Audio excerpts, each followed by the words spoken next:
¿Qué tal, comunidad? Les doy la bienvenida a Crece Psicólogos, el podcast, tu espacio de salud mental, donde compartimos información, tips, recomendaciones y contenido relevante desde el punto de vista psicológico para tu vida diaria. Hola, ¿qué tal? Te saluda la psicóloga Erika Sánchez. Muchas gracias por acompañarnos en este tercer episodio de la serie que estamos dedicando a este interesantísimo tema que es el trastorno de personalidad narcisista. Y bueno, el día de hoy no te lo puedes perder.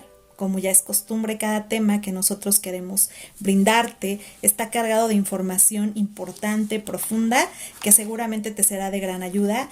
Y para este cometido de llevarte la mejor información de este tipo de temas para la salud mental, no puedo dejar de presentar el día de hoy a nuestro coanfitrión, el psicólogo Luis Alberto. Hola Luis, ¿cómo estás el día de hoy? Hola, ¿qué tal? Muy contento por iniciar este tercer episodio llamado ¿cómo es la relación con un narcisista? Quédate porque si estás viviendo una relación con alguien que sospechas que tiene el trastorno o estás saliendo de una relación con este trastorno, créeme que todo lo que vamos a hablar el día de hoy te será de muchísima utilidad. Es un episodio de verdad con mucho contenido que traemos para ti, para que puedas reflexionar, para que puedas analizar y para lo más importante, para que puedas poner a salvo tu salud mental, tu integridad psicológica y puedas salir de inmediato de una relación con un abusador, como es el trastorno de personalidad narcisista. Así que bienvenidos a todos, bienvenidas, y saludamos a todos los que nos escuchan, nos siguen por nuestras diferentes redes sociales. Muchísimas gracias. Y vamos a tomar 3 preguntas que nos dejaron en nuestras redes sociales, que son, me parece que muy importantes de contestar. Y en medida que vayamos avanzando el podcast, vamos a tener mayores recursos para poder hacerlo. Pero lo voy a plantear en la mesa para que podamos irlas contestando más adelante. Y la primera pregunta que nos dejan es: ¿realmente un narcisista, después de todo el daño que ha causado, se puede arrepentir de todo ello? Vamos a ver si esto es posible, si la persona que después de tanto daño que ejecuta hacia la víctima de esta relación generará pensamientos de arrepentimiento, de culpa. Pues eso lo descubriremos el día de hoy. Sí, y muchas gracias por dejarnos sus preguntas. Igual, si después de este episodio quieren dejar comentarios, ya saben, en cualquiera de nuestras redes sociales, pueden hacerlo con todo gusto y los leemos inmediatamente. Segunda pregunta que nos deja una suscriptora: ¿en verdad te echa de menos un narcisista después de un periodo de contacto cero? Vaya, interesante pregunta, porque muchas personas podemos creer que cuando un narcisista deja de estar con nosotros, pues ahora sí nos va a valorar, ahora sí se va a dar cuenta de lo importante que era nuestra relación y va a hacer cambios a partir de extrañarnos o de echarnos de menos. Bueno, vamos a ver qué tan cierto puede ser esto. Y la última pregunta importantísima y valiosa que nos han dejado es: ¿un narcisista en verdad puede amar? Súper importante pregunta, porque muchas veces damos por hecho que todos los seres humanos tenemos por añadidura la capacidad de amar. Sin embargo, vamos a ver esto qué tanto aplicaría en el caso de las personas que han sido diagnosticadas con este trastorno de personalidad. Claro, y son muy importantes. Volvemos a lo mismo, para poner tu integridad psicológica y tu salud mental y tu vida misma fuera de todo riesgo. Así que, sin más preámbulo, comencemos con el tema de cómo se vive una relación de pareja con un narcisista. Claro, y para ello pues tenemos nosotros que empezar a reconocer cómo surge este tipo de relaciones. ¿Tienen características especiales a diferencia de cualquier otro tipo de relación? Pues efectivamente así es. como todo comienzo, como todo inicio de temporada de una serie, como todo inicio de una obra teatral, cuando se levanta el telón, todo comienza con un primer momento, con una primera decisión, con ese primer encuentro, con esa aceptación a ir a tomar el café con esta persona o salir, y ahí arranca todo. Y a partir de eso se van a ir desencadenando 4 fases que han sido descritas por diferentes autores y que el día de hoy vamos a platicar, y estas 4 fases nos van a permitir conocer cómo funciona la relación de abuso con una persona con trastorno de personalidad narcisista. Y vamos a comenzar pues obviamente con la primera fase. Luis, por favor, ¿nos podrías platicar qué sucede en la primera fase? Claro, la primera fase, para todos los que nos escuchan, se llama bombardeo de amor o love bombing. Y esta primera fase tiene mucho que ver también con un proceso de idealización con respecto a la persona que te está cortejando o te está conquistando, que es la persona que tiene el trastorno de personalidad narcisista. ¿Qué sucede en esta primera fase de bombardeo de amor? Y como lo dice el nombre, efectivamente te va a bombardear desde el primer momento que tiene ese contacto contigo, el que tiene el trastorno, va a poner el reflector en ti, va a bombardear de mañana, tarde y noche cualquier tipo de rasgo, de gesto, de atención hacia tu persona. Vas a sentir que has encontrado a la persona correcta durante esta primera etapa, y porque es la intención inicial del que tiene el trastorno. Va a haber un sistema de simulación en toda la estructura de comportamientos, conductas, gestos que va a tener hacia ti, que va a mover hacia ti, todo lo va a mover y todo va a estar relacionado a ti como el centro de su universo, y vas a encontrar rasgos de verdad impresionantes e increíbles que nunca o que pocas veces te has topado en una relación de pareja. Y aquí se van a sentar las bases del concepto que nosotros denominamos como principio básico de apego. Aquí va a empezar con mucha fuerza, porque aquí todo lo que tú recibes va a tener mucho contenido emocional y sentimental, que poco a poco irás vinculándote tan fuertemente con el que tiene el trastorno que no lo vas a notar, porque es poco a poco. Muy bien, pero podemos encontrar varios elementos importantísimos que van a estar involucrados en un juego perfecto y bien estructurado del que tiene el trastorno. Y es que primero, como ya lo dije anteriormente, va a poner el reflector en ti. Ese es un primer elemento. Vas a encontrar mucha atención, demasiada atención. Segundo elemento importante es que va a haber mucha prisa hacia la intimidad. Y no me refiero necesariamente a la intimidad sexual, sino más bien a esa intimidad, a esa camaradería, a esa sensación de que vas a sentirte apoyada, sostenida o apoyado, sostenido por el que tiene el trastorno. Incluso el narcisista te va a contar cosas que jamás se van a contar en otro tipo de relaciones. Cosas muy personales sobre el que tiene el trastorno y su vida. Y tú vas a sentir como que esta conexión inmediata, porque te está contando cosas muy privadas, pero demasiado privadas, diría yo. Y en esta fase, los gustos, las aficiones, va a haber muchas preguntas hacia ti sobre qué te gusta, qué te interesa. Y esto va a ser un espejeo de tu comportamiento para poder simular interés por tu persona. Es decir, si tú le dices, ¿sabes qué? Me encantan las mascotas, él también te va a decir, a mí también me gustan.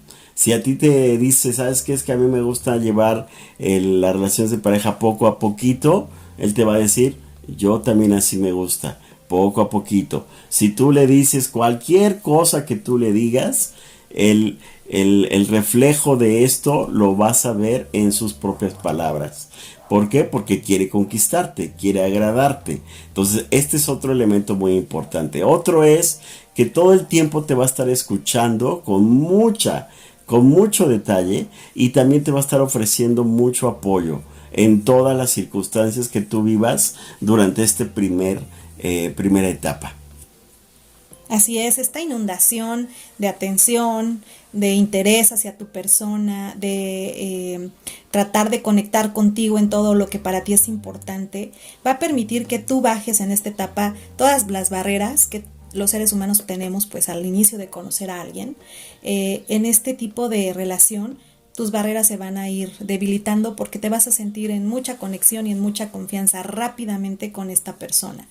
Y esta persona, pues al darse cuenta de que tú has bajado las defensas, sabrá que confías plenamente ya en ella o en él.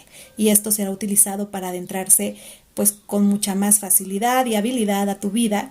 Y también una de las cosas que hará en esta etapa, Luis, algunos de las personas con el trastorno narcisista, es vivir tan rápido, tan intenso, que pueden llegar a vivir a tu casa sin que tú lo tenías pensado. Rápidamente Sí. se van a vivir contigo para esa intimidad tan profunda, tan intensa de los primeros encuentros que tienes con esta persona, y ahí va a empezar un poco ya a una tendencia parasitaria. Todavía no estará tan marcado, pero ya va a empezar a vivir de lo que tú le puedas dar, de lo que tú le puedas aportar, y ese que nos vamos a vivir súper rápido, que entablamos un montón de cosas juntos, entablamos proyectos juntos de un momento a otro, suceden en este tipo de relaciones.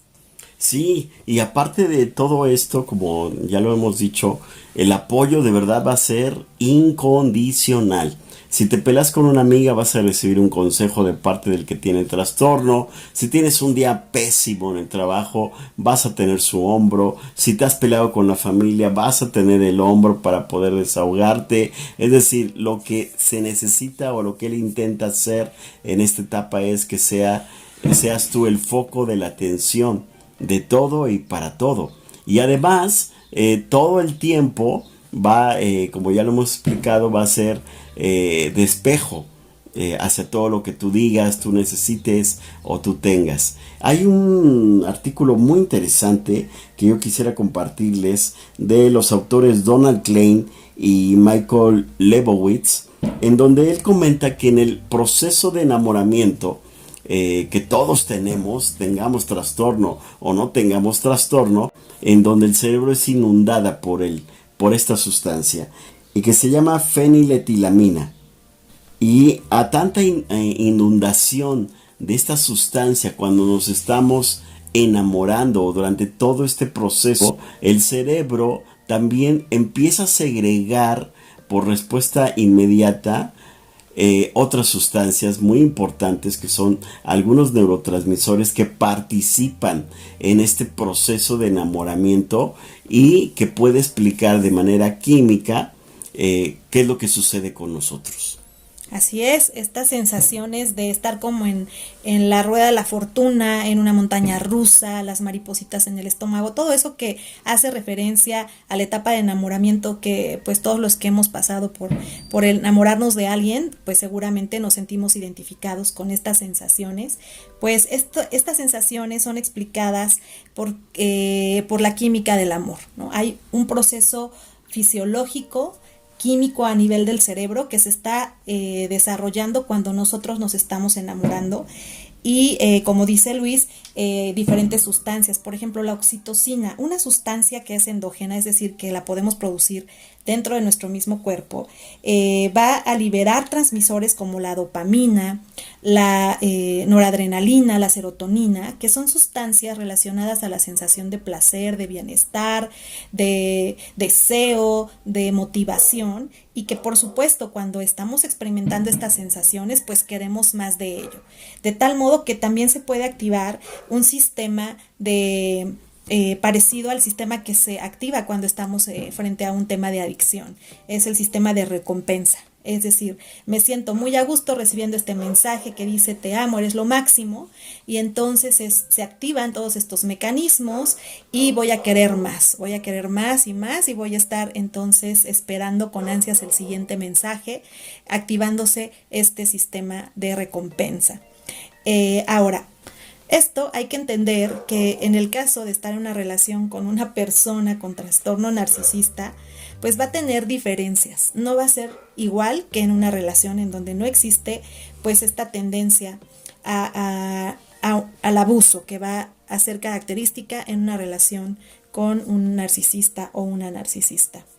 Aquí hay ciertas diferencias. Sí, hablando del sistema de recompensas, aquí viene un elemento muy importante que se adhiere, que es el uso o el tema del sexo. Y esto es muy importante entenderlo porque, como lo habíamos dicho, aquí se empieza a gestar el concepto básico de apego. Y el apego se va a gestar en tu interior por dos elementos: el tema de la vinculación emocional y la vinculación sexual, que tiene mucho contenido intenso en esta primera etapa. Entonces, el enamoramiento, hablando de estas sustancias de las que nos habla Eri, son muy importantes entenderlas porque tú, que no tienes el trastorno, vas a tener este proceso natural de enamoramiento hacia el otro o hacia la otra, por cuestión natural de convivencia y por toda la estructura de creencias, pensamientos afines que puedas tú encontrar en este proceso. Pero del otro lado, el que tiene el trastorno narcisista, si bien en este sistema de simulación que va a manejar en esta primera etapa va a parecer que se está enamorando de ti, no es así. Porque tú vives un proceso completamente diferente de enamoramiento al que tiene el trastorno. El que tiene el trastorno sí, también tiene un proceso de enamoramiento, pero es un proceso de enamoramiento de sí mismo a partir de todo lo que tú ofreces como componente para este proceso. Es decir, todo lo que tú lo halagas, todo lo que tú le admiras, todo lo que tú le reconoces, esto es oro molido para el que tiene el trastorno de personalidad narcisista, porque se está enamorando de sí mismo a través de ti, pero no de ti necesariamente. Y esto es algo muy importante de entenderlo y subrayarlo. Así es, tenemos que comprender que la vinculación sexual y afectiva que la persona con este trastorno está produciendo y está gestando, para él o para ella tiene una característica de una negociación, de una inversión que estoy haciendo para que en un futuro yo pueda recibir la cosecha de todo esto que estoy invirtiendo en este momento. De tal modo que la persona que se está enamorando del narcisista perderá de vista aspectos súper importantes que probablemente en otro momento y en otro contexto tendería a hacerse para atrás. Pero aquí, utilizando el velo de la idealización, el narcisista aprovechará para ganar terreno, como ya vimos, derribó las barreras, generó la confianza y ahora utilizará también la idealización de esa persona que se está enamorando de él para construir un camino que le permita tener pues todo el juego ganado. Sí, muy bien. Y además esto hay que reflexionarlo en verdad, porque muchos especialistas y algunos estudios que se han hecho coinciden en que la víctima en esta primera etapa del proceso no se va a dar cuenta, o es muy poco probable que se dé cuenta que está con alguien que tiene la estructura de comportamiento narcisista. Y esto lo vuelve todavía mucho más peligroso, porque este sistema de simulación que tiene la persona que tiene el trastorno de personalidad narcisista te va a ocultar sus verdaderas intenciones. Es decir, el verdadero yo del narcisista no va a estar a la luz, va a estar completamente oculto. Entonces, esto nos debe de ayudar a reflexionar que cualquier persona que está en nuestro entorno puede tener el trastorno o puede tener estos comportamientos narcisistas que a la larga nos van a hacer muchísimo daño. Cierto, vamos a ver en un momento más el daño tan profundo que puede generar a cualquier persona vivir una relación de este tipo. Y sobre todo, pues este primer enganche será mucho más fácil que se presente si la persona víctima de esta relación tiene tendencias a una baja autoestima, a la dependencia emocional, si tiene vulnerabilidades en este preciso momento, como un divorcio, la muerte de un ser querido reciente o cualquier otra cosa que nos pueda poner en vulnerabilidad, pues obviamente seremos presas todavía más fáciles para acceder a esta relación. Sí, porque el que se esté fijando en ti, el que tiene el trastorno, no es casualidad. Exacto. O sea, no creas que es porque las estrellas, el universo está conspirando a tu favor y por a eso tu te contra, estás, en ese caso. Bueno, sí. A favor del narcisista. Bueno, a favor del narcisista, en contra exactamente, la en posible contra víctima. de quien no tiene el trastorno. Entonces no creas que esto es obra de otras energías, sino esto está calculado. Está calculado por el que tiene el trastorno narcisista porque seguramente ya te vio, ya te notó y como dice Eri, si encuentra elementos de vulnerabilidad, esto va a ser para ellos o ellas elementos clave para poder acercarse a ti e iniciar este primer contacto en esta primera etapa y enamorarte. Sí. Así que, ¿cuál es la segunda etapa? Pues vámonos a la segunda etapa.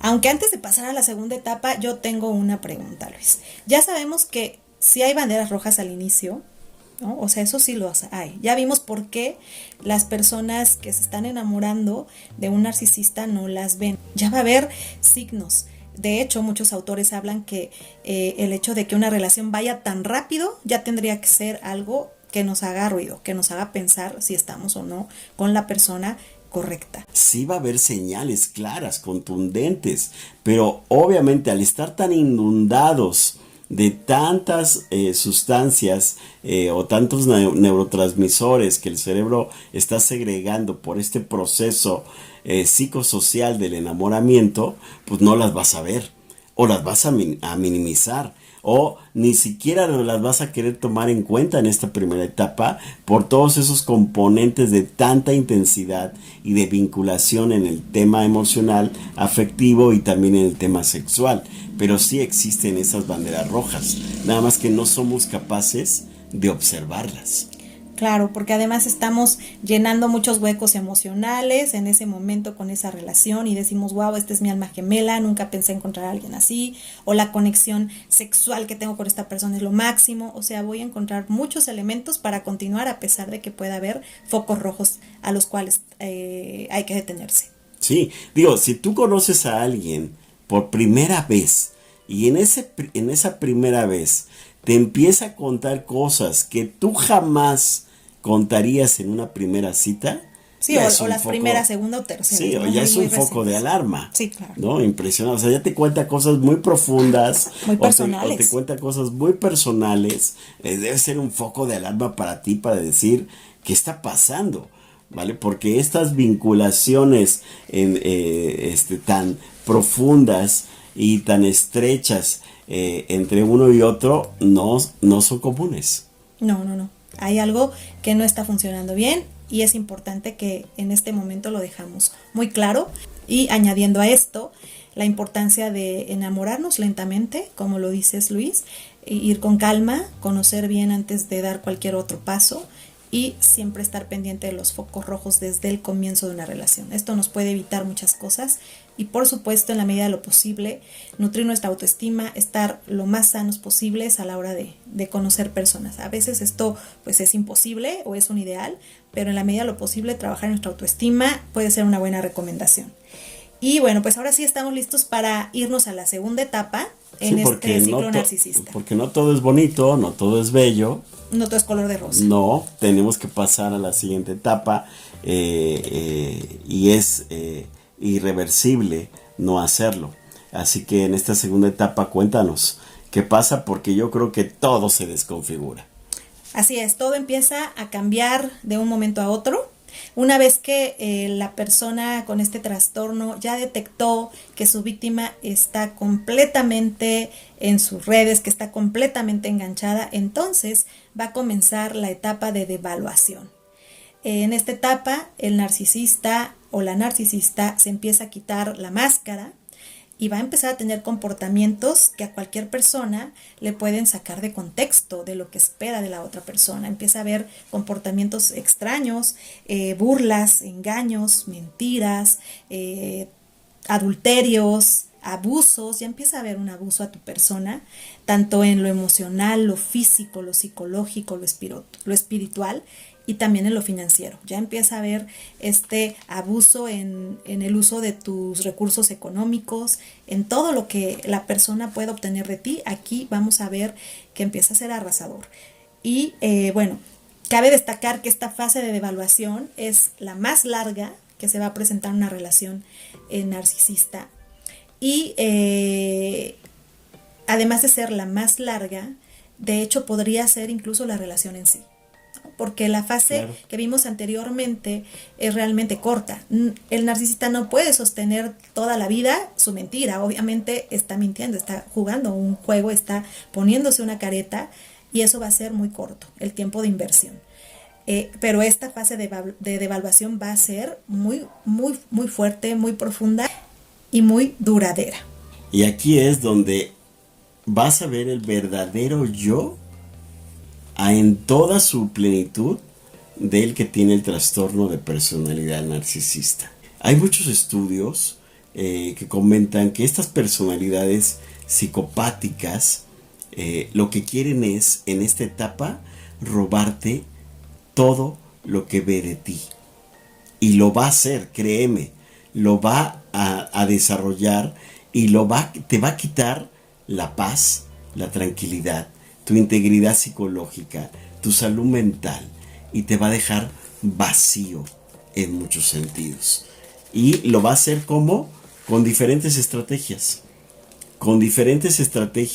maquiavélicas, que son para ti quizá increíbles de ver o de entender, pero créeme, va a suceder. Claro, para poder llevar a cabo la manipulación y el abuso, el narcisista o la narcisista se valdrá de diferentes estrategias de manipulación, de las cuales vamos a estar platicando para entender mejor esta etapa. Una de estas estrategias más utilizadas que vamos a ver en esta etapa es la triangulación. La triangulación utilizada como una arma para poder triangular, como su nombre lo dice, a la víctima de esta relación narcisista.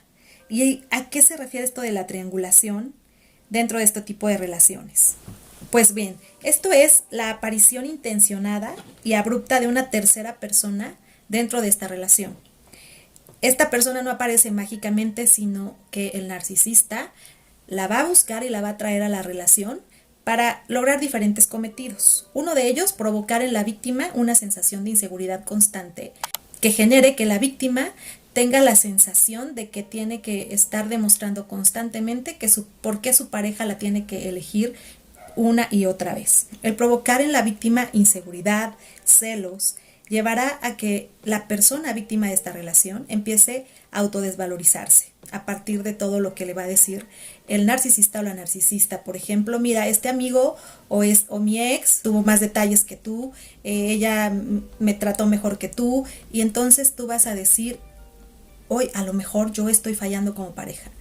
Va a empezar esa desvalorización utilizando una tercera persona y va a decir, es mejor o tengo muchas mejores opciones, pero mira, estoy contigo, te estoy dando la oportunidad a ti. Y entonces la persona víctima dice, tengo que valorar esta relación, le tengo que echar más ganas, tengo que dar más de mí para que esta persona pues no se vaya con cualquier otro o con cualquier otra de las personas que están en su mundo, y esa va a ser la triangulación. Incluso puede haber infidelidades, adulterios en esta etapa con esta misma intención, ¿no? Y también esto suma a que la persona narcisista tiende a aburrirse de las personas y por eso va a estar usando otras personas como para distraerse, pero sabiendo que su relación principal le está dando mucho por esta actitud parasitaria que tiene, de aprovecharse de la pareja y poder sacarle todo respecto a su economía, su bienestar físico, emocional, etcétera.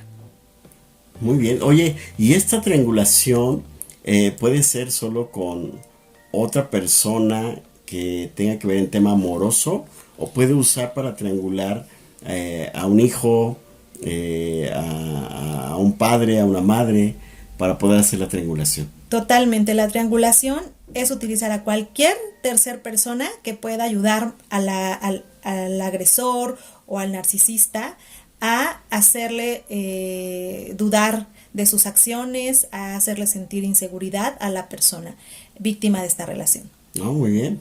Entonces puede ser usado cualquiera. Sí, por para ejemplo, este fin.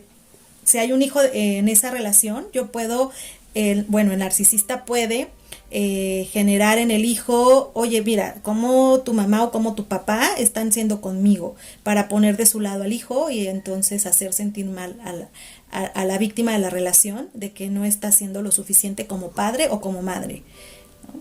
O puede utilizar amigos cercanos, decir, oye, ya le dije a los amigos cómo me tratas y ellos dicen que ya te debería de dejar, pero bueno, yo te voy a dar otra oportunidad. Cosas así va a utilizar a cualquier persona, porque para los narcisistas todas las personas son transacciones que van a estar utilizando para hacer sus juegos y lograr sus cometidos, que es estar bien, salir bien librado siempre, y eso van a estar haciéndolo utilizando una tercera persona en la relación.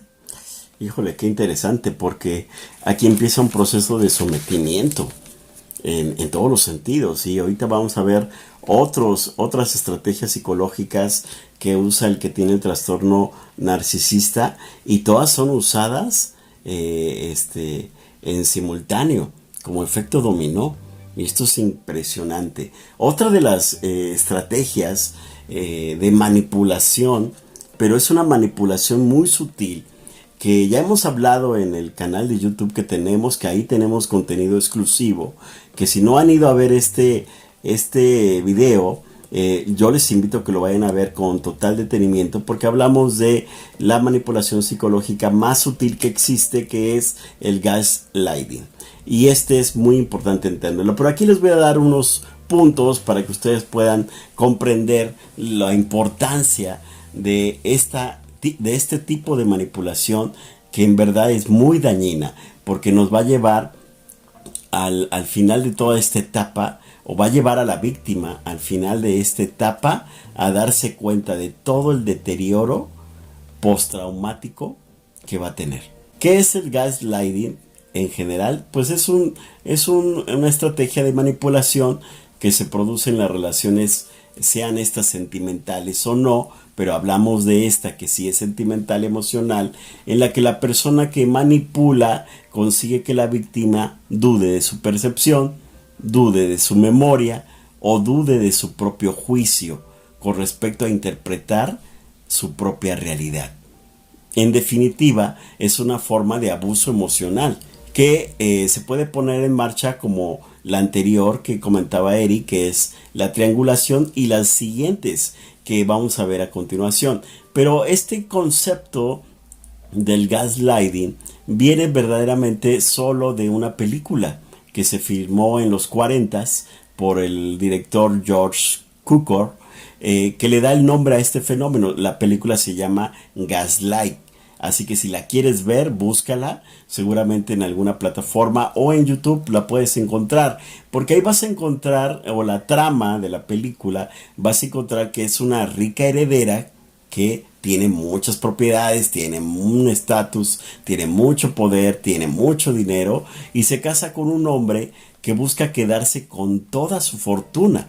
Al poco, la pareja se va a vivir a una casa, porque están completamente viviendo esta etapa de enamoramiento, y en la casa, ella empieza a notar fenómenos muy extraños, ruidos inexplicables, cambios en la iluminación de la casa, en la temperatura de la casa, y el marido, que es quien ha urdido todo este engaño, todo este plan, cada vez que la mujer le dice al que tiene el trastorno, oye, ¿qué está pasando? Está pasando esto, está pasando el otro, él siempre utiliza la misma frase: estás loca, estás mal, tienes algún problema, tienes alguna enfermedad. Lo que hace que poco a poco la dueña de toda esta fortuna empieza a dudar de su capacidad para entender la realidad. Y lo que vive la dueña de la casa con mucha recurrencia es angustia, confusión y ansiedad.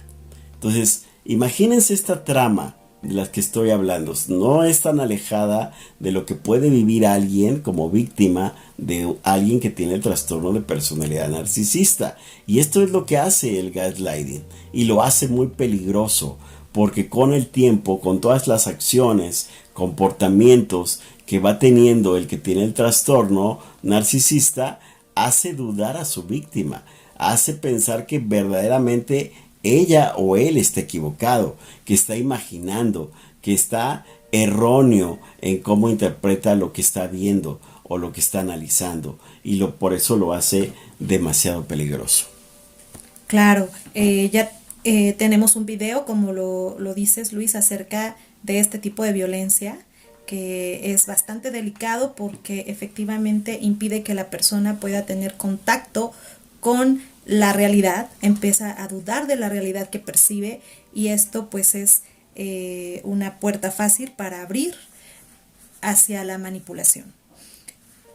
Y otra de las estrategias que será muy utilizada por la persona con este trastorno durante esta etapa para lograr la manipulación es la ley del hielo. Todos conocemos la ley del hielo, algunas veces la hemos aplicado. El narcisista obviamente la ocupa con una intención clara de manipular y de tener a la víctima en una situación de indefensión. La ley del hielo es cuando no tomamos en cuenta las necesidades, las inquietudes, los deseos, incluso el respeto a los derechos de la otra persona, de saber lo que me sucede. Cuando tomamos distancia y evitamos la compañía de esa persona, estamos cerrando la presencia a una comunicación abierta en la que podamos intercambiar cómo nos sentimos, pero cuando esta posibilidad es cerrada, pues difícilmente vamos a poder llegar a acuerdos. Al narcisista no le interesa escuchar las necesidades, las inquietudes de su pareja. Solo recuerden que lo que le importan son sus propias necesidades. Entonces, cuando hable de sus necesidades, ahí sí lo va a decir, lo va a externar. Pero cuando se trate de hablar para llegar a acuerdos, para también tomar en cuenta las necesidades de su pareja, ahí se va a cerrar totalmente y va a aplicar la ley del hielo. Evitará la compañía de su pareja como si este fuera la mujer o el hombre invisible, como no existes. Y con esto pues se pasan por alto sus derechos y sus necesidades. Esta forma de comportamiento pues es considerado una forma de abuso psicológico. Es encubierto porque tal vez directamente no te estoy ofendiendo, pero de esta manera encubierta, oculta, sí estoy diciendo no eres importante, no me interesa lo que tú tengas que decir, eres alguien rechazado por mí o rechazada y te ignoro. De esta manera se construye un comportamiento bastante nocivo para cualquier relación que puede causar diversos deterioros en la persona que lo está viviendo. Efectos como un estrés emocional muy alto porque no puedo acceder a esa comunicación en donde pueda exponer lo que siento y pueda conocer la verdadera intención de la otra persona. Puede haber sentimientos de tristeza o incluso de depresión, porque estos sentimientos estarán relacionados a que hay un hecho en el que soy una persona ignorada. Y cuando me siento ignorado, pues puedo sentir tristeza y puedo, si esto es frecuente y constante, llegar a caer en un tema depresivo. Puede haber un estrés psicológico importante que lleva incluso a algunos cambios a nivel cerebral. Por ese nivel tan alto de cortisol que se está generando, por el estrés que vivo constantemente en esta relación, porque no solo es la ley del hielo, sino todos los otros mecanismos que vamos a estar platicando, de los que ya hemos hablado, o sea, van a generar un deterioro a nivel cognitivo, van a generar esa sensación de estrés constante que para cualquier ser humano pues se vuelve algo realmente difícil de sostener. Sí, quizá a esta altura de estas estrategias psicológicas que usa la persona narcisista, tú te preguntarás, pero ¿por qué no sale la víctima de esta relación? ¿Por qué no la termina? La siguiente estrategia que yo te voy a explicar te va a ayudar a entender el por qué no. Pero déjame explicártelo con 3 elementos de ejemplo que pueden suceder en esta etapa para la víctima. Imagina que el victimario, el abusador, el que tiene la personalidad psicopática, después de un tremendo tiempo de la ley del hielo, usando esta estrategia también, te lleva flores. Y flores de todos colores. Y después, otro evento podría ser que después de un enfrentamiento de insultos, groserías, abuso psicológico, verbal, incluso físico, después de eso, el que tiene el trastorno se pone en una postura de lágrimas de cocodrilo, de que lo lamento, lo siento, no sé qué me pasó. Y otro evento similar a estos dos que acabo de decir es que después de un ataque de ira, de un ataque de sometimiento, de abuso, de verdadera violencia en muchos sentidos, tú notas un regalo inesperado de parte del que tiene un trastorno narcisista. Un regalo que tú no te esperabas. Un regalo que tú a lo mejor lo habías escuchado que te lo iba a dar, pero que pasaron meses y meses y no llegaba. Y justo después de este evento llega ese regalo. ¿Qué tienen todos estos gestos en común? ¿Qué tiene que ver todos estos eventos con estas posturas de parte del que tiene el trastorno en esta situación? Y en el contexto de una relación abusiva, todas estas demostraciones, el dar flores, un regalo inesperado, o tener una postura de arrepentimiento aparente, son demostraciones de refuerzo intermitente, que es una peligrosa táctica de manipulación utilizado por el abusador para mantener el vínculo con la víctima, es decir, para no perder el control de la víctima, para seguirla sometiendo en todos los sentidos. Y es una táctica muy peligrosa, muy dañina, que va a llevar a la víctima al deterioro completo y absoluto. ¿Y por qué? Déjame explicártelo. Este término de refuerzo intermitente fue postulado por el psicólogo muy famoso y conocido Skinner, quien descubrió que si bien el comportamiento a menudo está influenciado por recompensas o por castigos, hay una manera específica en la que se otorgan recompensas que pueden causar que ese comportamiento persista durante largos periodos de tiempo. Este psicólogo hizo experimentos con ratas, a las que se les recompensaba con alimentos. Resultó, después de todos los experimentos que desarrolló, que las ratas presionaban una palanca para obtener alimentos de manera más constante, cuando no sabían cuándo vendría el siguiente paquete de alimento, que cuando siempre recibían el comprimido de alimento después de presionar la palanca. Casi siempre hay un refuerzo intermitente cuando se trata de una relación con un narcisista maligno o un psicópata, ¿sí? Porque el abuso generalmente se mezcla con efectos periódicos en momentos impredecibles. Es decir, el refuerzo intermitente funciona precisamente porque las recompensas, que pueden ser cualquier cosa, desde un beso, un abrazo que no te ha dado durante varios meses, o un regalo, o flores, o chocolates, o una serenata, o una carta muy intensa, o un mensaje muy profundo, cualquier cosa que pueda dar al que tiene el trastorno esa normalidad del efecto hasta la exhibición del remordimiento del abusador, se dan esporádicamente a la víctima durante todo el ciclo del abuso. Esto hace que la víctima trabaje más para mantener la relación tóxica, porque desea desesperadamente volver a esa fase donde recibe esa recompensa.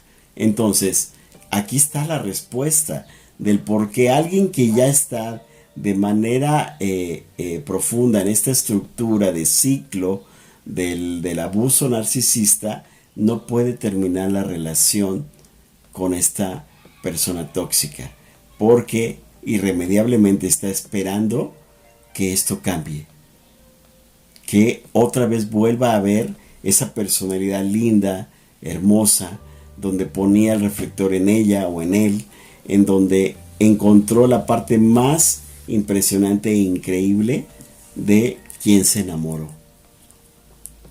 Así es, siempre se está con esta esperanza de que algún día las cosas cambiarán, que algún día o volverán a ser como al inicio, y esta esperanza permite que se perpetúe esta relación de abuso.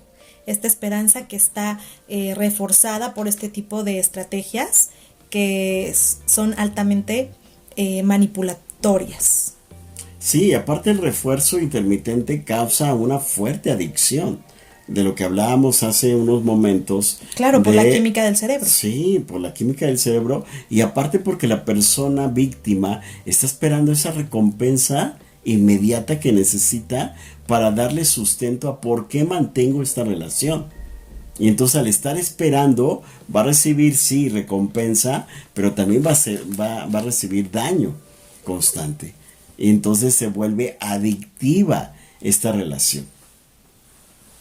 Así es, ya es como estar en el campo minado que decíamos en algún momento que platicábamos tú y yo, Luis, de, a ver, hay un campo minado, en unas casillas va a haber premios, en unas casillas va a haber castigo, y estoy en ese juego del que no puedo salir.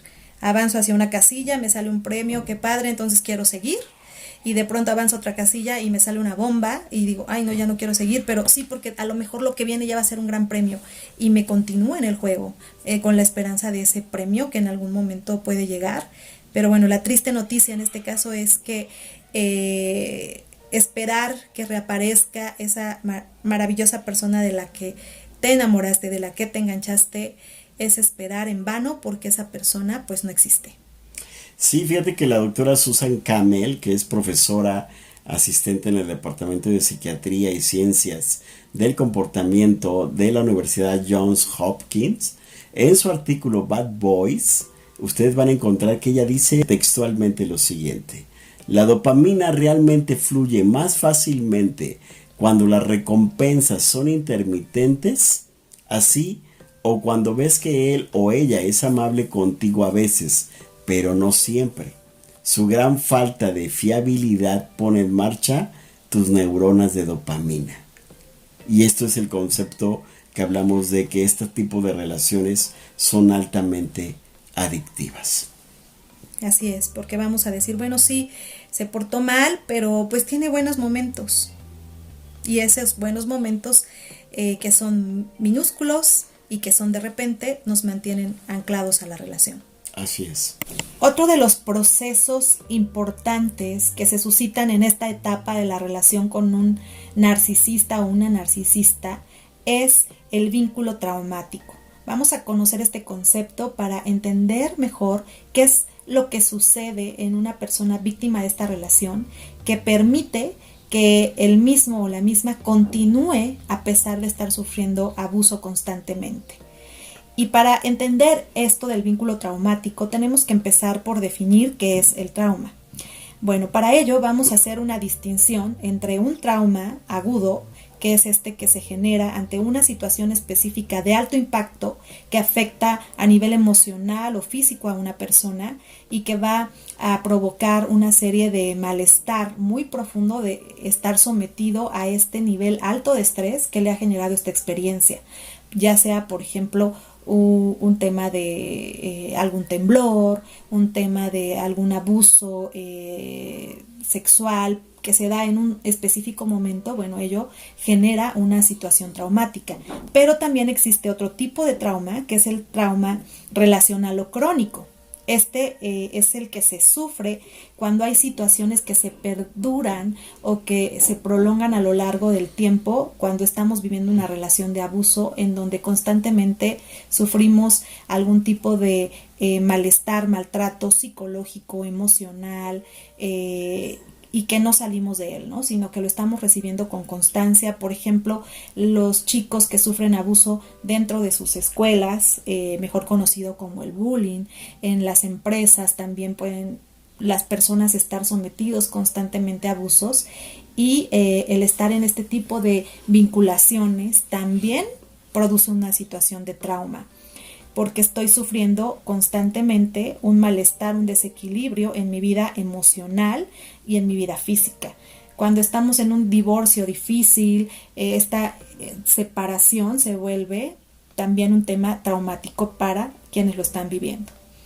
Y bien, en una relación de abuso específica que estamos abordando el día de hoy, que es con un narcisista, estamos viendo que este vínculo traumático se está desarrollando, se está alimentando de manera constante, porque estos abusos no desaparecen, sino que cada vez empiezan a ser pues más constantes, y la persona víctima de esta relación empieza a generar pues esta conexión vincular con su victimario o su victimaria.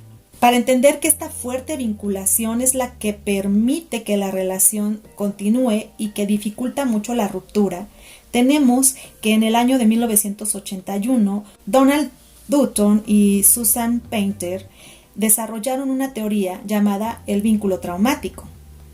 ¿Con base a qué? Pues a una serie de estudios que ellos realizaron con mujeres víctimas de relaciones de abuso. Ahí ellos encontraron que dichos vínculos que estas personas desarrollan con su victimario o su victimaria se logran hacer tan fuertes debido a dos temas importantes. Por un lado, el desequilibrio de poder que se presenta en este tipo de relaciones, y por otro lado, la intermitencia del abuso, que es como lo que Luis nos estaba platicando del reforzamiento intermitente. Este es precisamente uno de los componentes que alimentan el vínculo traumático.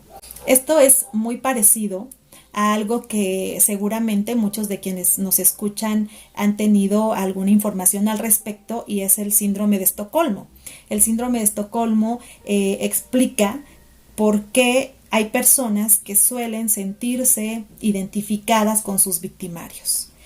Esto fue establecido, el síndrome de Estocolmo, en el año de 1943 por Bettelheim, quien a partir de observar cómo un par de secuestradores habían incautado a sus víctimas y cómo sus víctimas en este momento habían desarrollado pues una identificación con sus victimarios, al grado de que cuando la policía los estaba atrapando, pues las víctimas defendían a sus captores.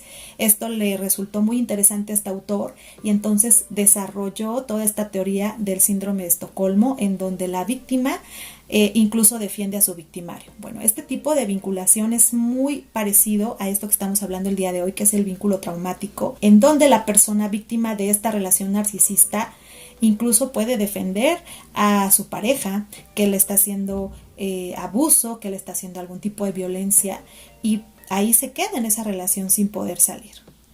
Hablábamos del desequilibrio de poder como algo que permite que la relación se haga más fuerte, que este vínculo se haga más fuerte. Imaginemos como una cadena que está uniendo a estas dos personas, y que conforme pasa el tiempo esta cadena pues se hace mucho más fuerte y la vinculación se va dando más profundamente, y cada vez es más difícil tronar la cadena, porque como que se adhiere al mismo cuerpo de la persona, y entonces cada vez será más difícil salir. El desequilibrio de poder es cuando hablamos de una asimetría en la relación, es decir, va a haber una persona en esta relación que tiene más poder en todos los aspectos, en lo psicológico, en la toma de decisiones de lo que sucede en la relación, en lo económico, quien decide cómo se va a utilizar el dinero en esa relación, la persona que dirige los pasos. Bueno, pues esta persona cada vez va a ir ganando más terreno, más poder en la relación, mientras que la otra parte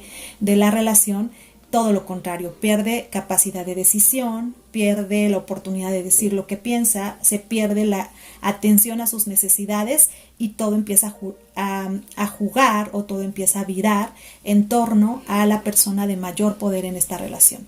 Y estas relaciones desiguales a lo largo del tiempo tienden todavía a profundizarse más esas desigualdades.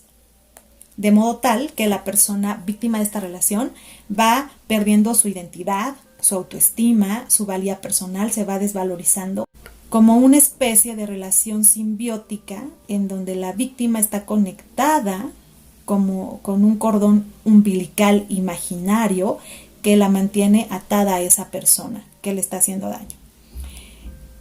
También esta relación de poder desigual alimenta la dependencia, ¿no? Tanto de la víctima, que ya no se sabe sin su victimario, como del victimario, que se alimenta de poder estar dominando a la víctima, alimenta su poder, crece en todo lo que puede decidir hacer y no hacer. Y hablando específicamente de personas narcisistas, ya hemos platicado antes que a estas personas les encanta estar por encima de los otros. Entonces esta relación les permite que este patrón siga creciendo. Y la intermitencia del abuso, explican Dutton y Painter, que las víctimas experimentan ciclos alternados de excitación aversiva con otros de alivio y liberación, relacionados con la eliminación de la emoción repulsiva. Esto es lo que Luis nos explicaba, de cómo de pronto recibir estas recompensas, estos alivios, provocan en la víctima pues un poco de descanso que va a estar siendo buscado constantemente, a pesar de que durante mucho tiempo haya estado sufriendo el abuso.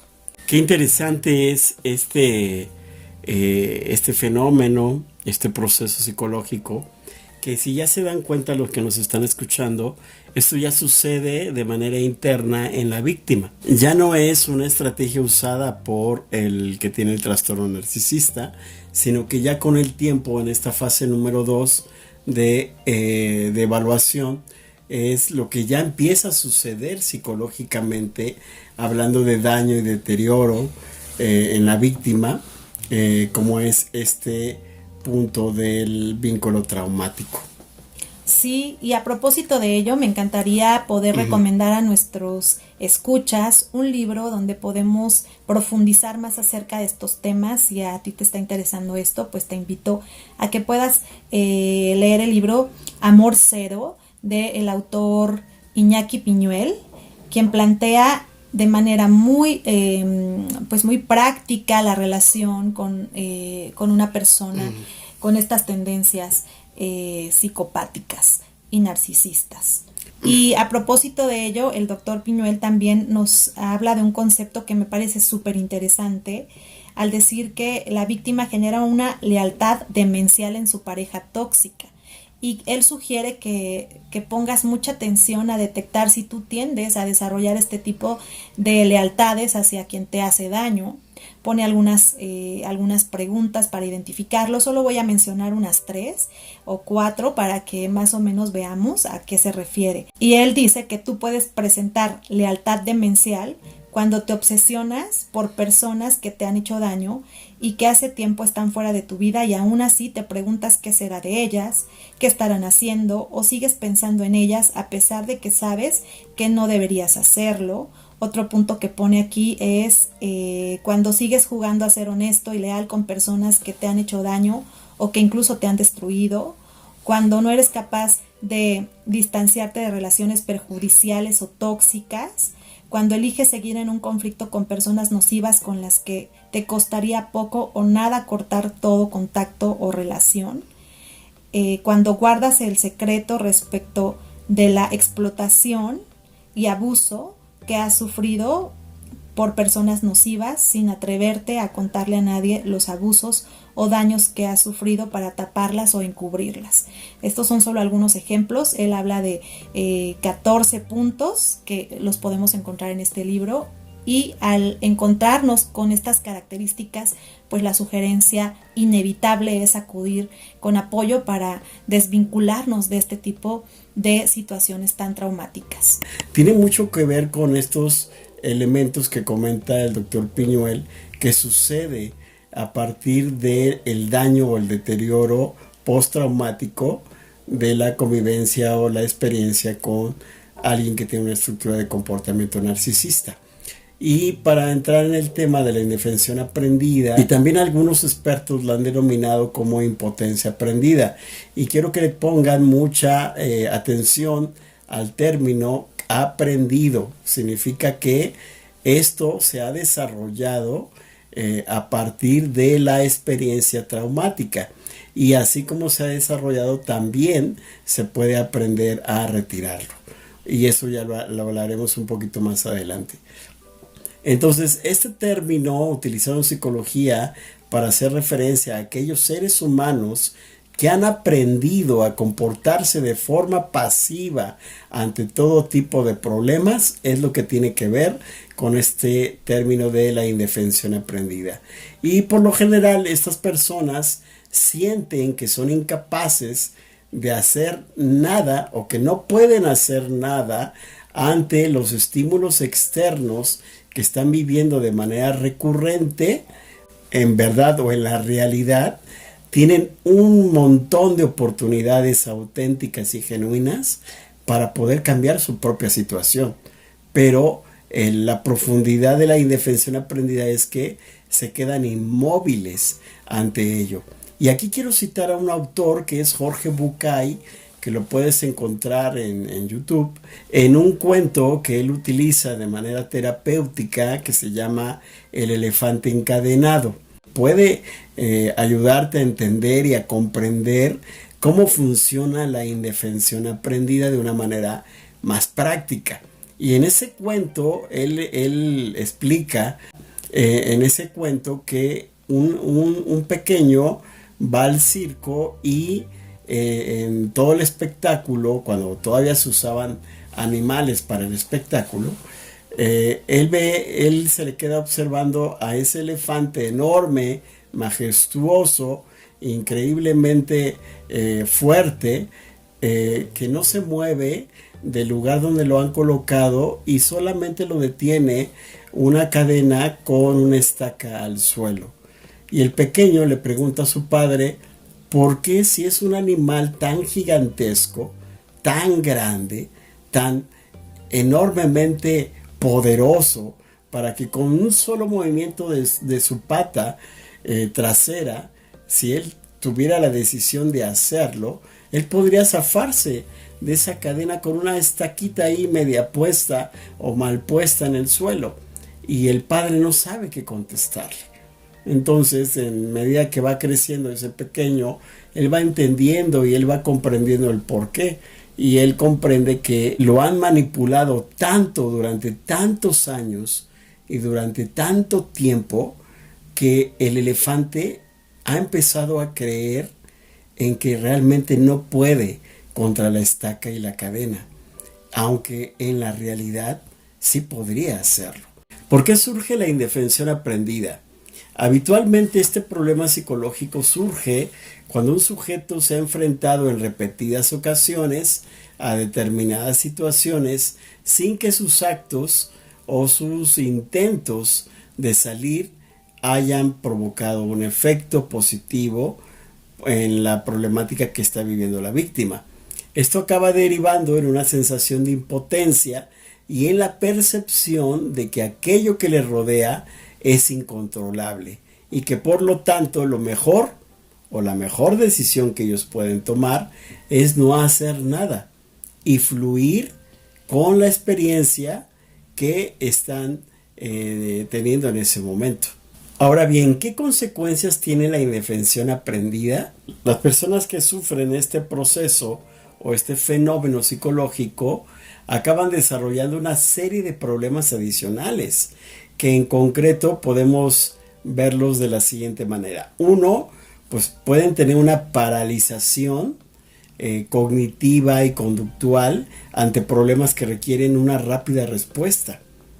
También presentan un bloqueo mental frente a situaciones a corto, medio o largo plazo.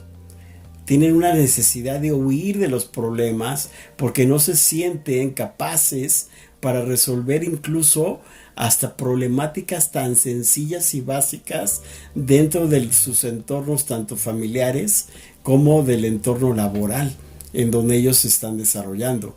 Evitan situaciones que puedan resultar incómodas. Todo el tiempo están evadiendo, todo el tiempo están minimizando o justificando estas situaciones que les pueda provocar conflicto. También pueden negarse la oportunidad de enfrentar los problemas que están ellos viviendo o que están teniendo dentro de esta experiencia de pareja con un narcisista. Y lo más importante y lo más peligroso es que tienden a una incapacidad de ayudarse a sí mismo o a sí misma. Es decir, a pesar de que están viviendo todo el deterioro, todo el daño, toda la problemática con la pareja narcisista, aún así se niegan a pedir ayuda, se niegan a respaldarse, se niegan a acudir con su red de apoyo, como es la familia, para poder pedir ayuda. Y esto entonces lo vuelve todavía mucho más peligroso y una señal de alarma, porque el que tiene el trastorno narcisista se va a aprovechar de esto. Sí, súper importante esto que nos estás comentando, Luis, para que podamos comprender más la postura de una persona víctima en una relación narcisista. Porque muchas veces que yo he atendido este tipo de usuarios o usuarias víctimas, tienen esta baja expectativa de que van a poder lograr cosas por sí mismas. Y precisamente uno de los retos dentro del proceso terapéutico con personas que están en este tipo de relaciones es el llevarlos a la concientización de lo importante que es acercarse a sus redes de apoyo, ver otras perspectivas lejos de su relación de pareja que ha sido pues tan dañina. Y como nos explicabas, Luis, las personas que están en este proceso de indefensión aprendida, pues no se dan cuenta lo que están viviendo, lo que están percibiendo, pues ellos simplemente se sienten en esa incapacidad y dejarán de hacer cualquier cosa para salir de ello. Y cualquier intento que hagan y no surta efectos, pues sumará para que esta indefensión se haga más fuerte. Ellos no se dan cuenta o no se quieren dar cuenta conscientemente, pero sí su cuerpo y su mente puede empezar a manifestar signos y síntomas. Por ejemplo, depresiones, síntomas de ansiedad, algunas somatizaciones físicas como problemas estomacales, dolores de espalda. Dolor de cabeza recurrente. Crónico, sí. Sí, sí. Entonces, aparte de todo esto, tenemos que comprender que la víctima acaba teniendo un grave problema de autoestima. Y con todos estos elementos dentro de la indefensión aprendida, pues hay una invitación a todos los que nos escuchan. Por si un familiar de ustedes está viviendo o tienen ustedes la sospecha de que está viviendo el abuso de una personalidad psicopática, como es el que tiene trastorno de personalidad narcisista, es no revictimicemos a la víctima. Entendamos que el que está sufriendo este proceso de víctima o como víctima no es tan sencillo y simple de comprender y entender y que salga de esta relación. Para ello, lo mejor que puedes hacer para poder ayudar a alguien que está sufriendo dentro de esta relación dañina, tóxica, es pedir ayuda profesional. Bueno, Eri, pero ya el tiempo se nos ha ido. Es un tema muy profundo, muy largo, y todavía nos falta. Estamos hablando de las 2 primeras etapas del ciclo que vive una persona si está en una relación con un narcisista. Todavía falta hablar del descarte, que es la 3ª fase. Todavía falta hablar del juvenil, que es la 4ª etapa del ciclo. Y aparte contestar las preguntas valiosas que nos dejaron nuestros suscriptores. Efectivamente, aún quedan dudas por responder. De esta primera parte del episodio, tenemos claro que son muchos los procesos psicológicos que están detrás de esta relación, que no lo podemos ver superficialmente, sino que hay temas realmente importantes a considerar para poder ayudar a las víctimas de este tipo de relaciones, para que ellas aprendan a identificar si están en algunas de estas características, que empiecen a tomar conciencia para buscar apoyo y salir de esta relación. Porque eso sí es una realidad. Hay otras formas de relacionarnos. Una relación de pareja nos puede aportar mucho, podemos crecer en ella, pero cuando es una relación que nos está absorbiendo por completo, que nos está destruyendo, que está acabando poco a poco con nuestro ser, con nuestra autoestima, que está resultando altamente destructiva para cada ser humano, lo mejor es buscar ayuda y salir de este tipo de relaciones, porque podemos vivir mucho mejor. Sí, muy bien, entonces los invitamos a seguirnos, seguirnos por las diferentes redes sociales. Nos encuentran por todos lados como Crece Psicólogos. Así es, hasta el próximo episodio. Hasta luego. Chao.